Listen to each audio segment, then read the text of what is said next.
Imagine standing on the supercontinent of Gondwana, specifically in the region that will one day become the red, dusty earth of southern Brazil. But we are not in the present day. We have traveled back 237 million years into the past. The air is heavy and sweltering. This is the Triassic Period, a time of extreme heat, violent monsoons, and an evolutionary arms race that will define the future of life on Earth. In this ancient world, the landscape is dominated by creatures that look like monsters from a fever dream. There are the hulking pig-like herds of Decenodonts churning up the soil, and stalking them are the fearsome crocodile-like predators known as rauisuchians. But if you look down, past the giants into the fern-choked undergrowth, you might see something else. A small, unassuming creature is scurrying through the shadows. It is no larger than a small dog, perhaps a meter long from nose to tail, moving with a nervous, agile energy. For millions of years, this creature's bones lay entombed in the rock, waiting for a heavy rain or a keen eye to bring them back to the light. When that moment finally came in 2014, it didn't just add another species to the checklist of prehistory. It threw a wrench into the machinery of dinosaur evolution. Welcome to the story of Gondwanax paraisensis, the Lord of Gondwana, a reptile that is forcing paleontologists to rewrite the opening chapters of the dinosaur saga. Today on G Fun Facts Online, we are stripping away the hype to look at the raw science of this discovery, analyzing the bones, the ecosystem, and the massive debate known as the silesaurid problem. To understand the significance of this animal, we have to start with its discovery, which didn't happen in a high-tech laboratory, but in the muddy reality of paleontological prospecting. The year was 2014. Pedro Lucas Porcela Aurelio, a physician with a lifelong passion for paleontology, was exploring the outskirts of Paraíso do Sul in Brazil's southernmost state, Rio Grande do Sul. This region is part of the Santa Maria Formation, a geological treasure trove that has long served as a window into the Triassic Period, effectively the dawn of the age of dinosaurs. As Aurelio walked the field, he noticed something protruding from a rock layer dated to the Ladinian-Carnian boundary. To the untrained eye, it was just a stone. But to Aurelio, it was a promise. He carefully collected the block, which was covered in a thick, stubborn layer of sediment. At the time, only parts of the vertebrae were visible, offering a tantalizing but incomplete glimpse of the creature inside. Now, science often requires patience. For 7 years, this fossil remained in Aurelio's care, a sleeping enigma. It wasn't until 2021 that he donated the specimen to the Paleontological Research Support Center of the Federal University of Santa Maria. This act of citizen science was the catalyst for a major breakthrough. As Aurelio later told reporters, being the first human to touch something from 237 million years ago is extraordinary, an indescribable feeling. When paleontologist Rodrigo Temp Müller and his team began the delicate process of preparation, chipping away the rock grain by grain, they realized they were not looking at a run-of-the-mill reptile. The bones revealed a creature that occupied a murky, controversial space in the family tree of life, the silesaurids.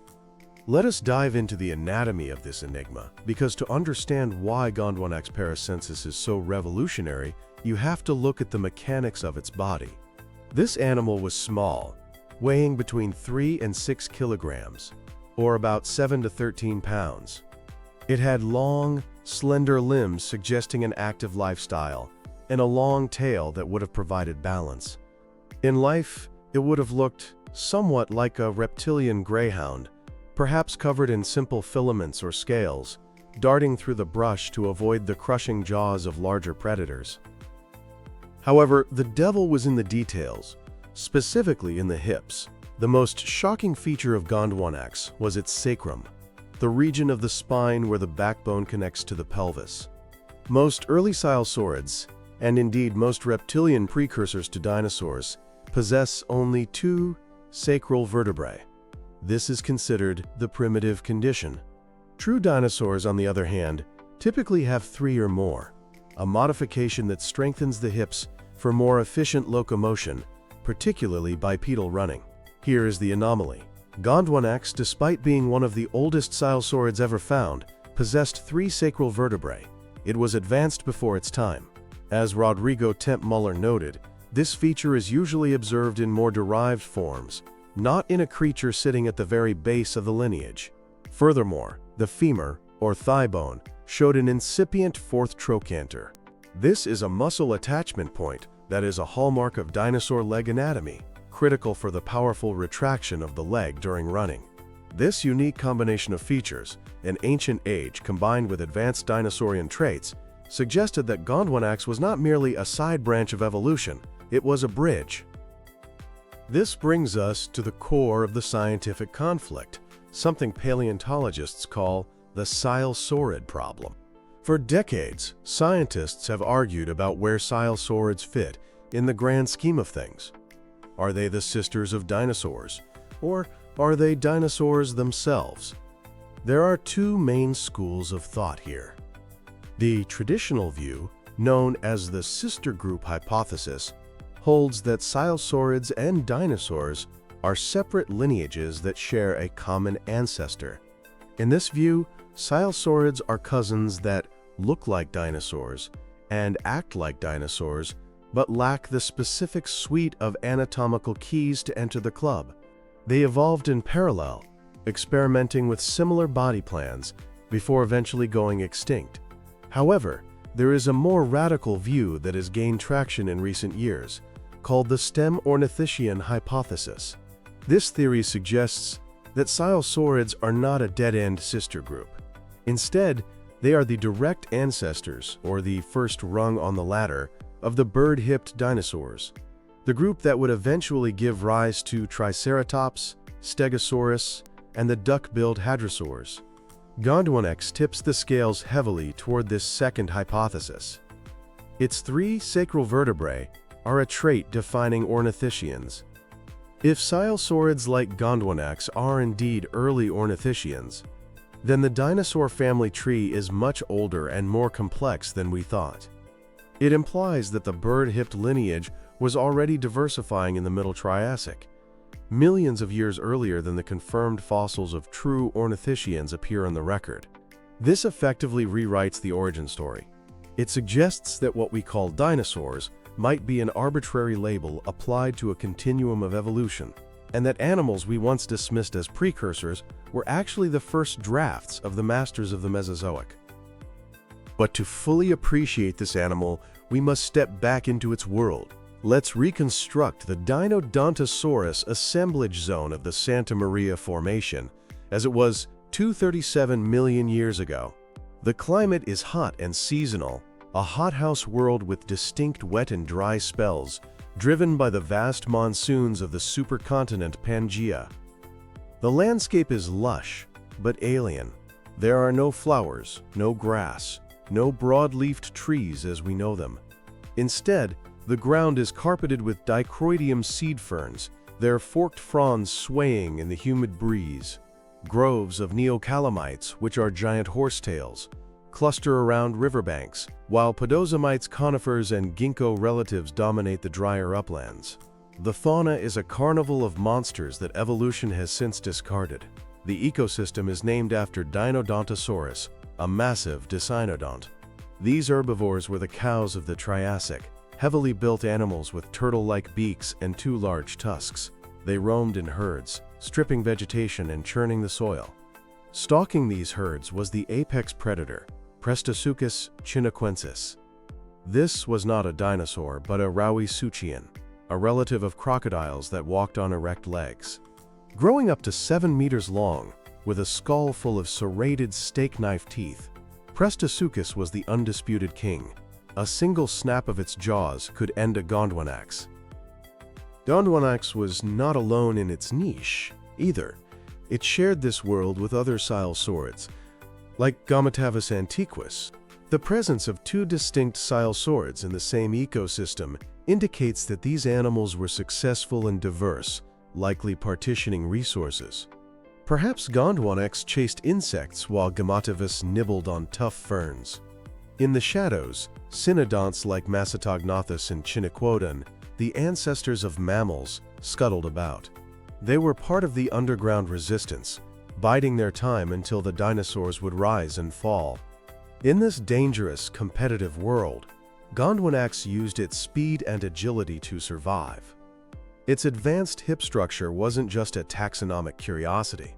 It was a survival mechanism, allowing for bursts of speed to escape the lunging bite of a Prestosuchus or to chase down a fast-moving beetle. So why does this matter? The discovery of Gondwanax paraisensis is more than just a new name in a textbook. It serves as a crucial piece of the puzzle in understanding evolutionary success. For a long time, the narrative of the Triassic was one of dinosaur superiority.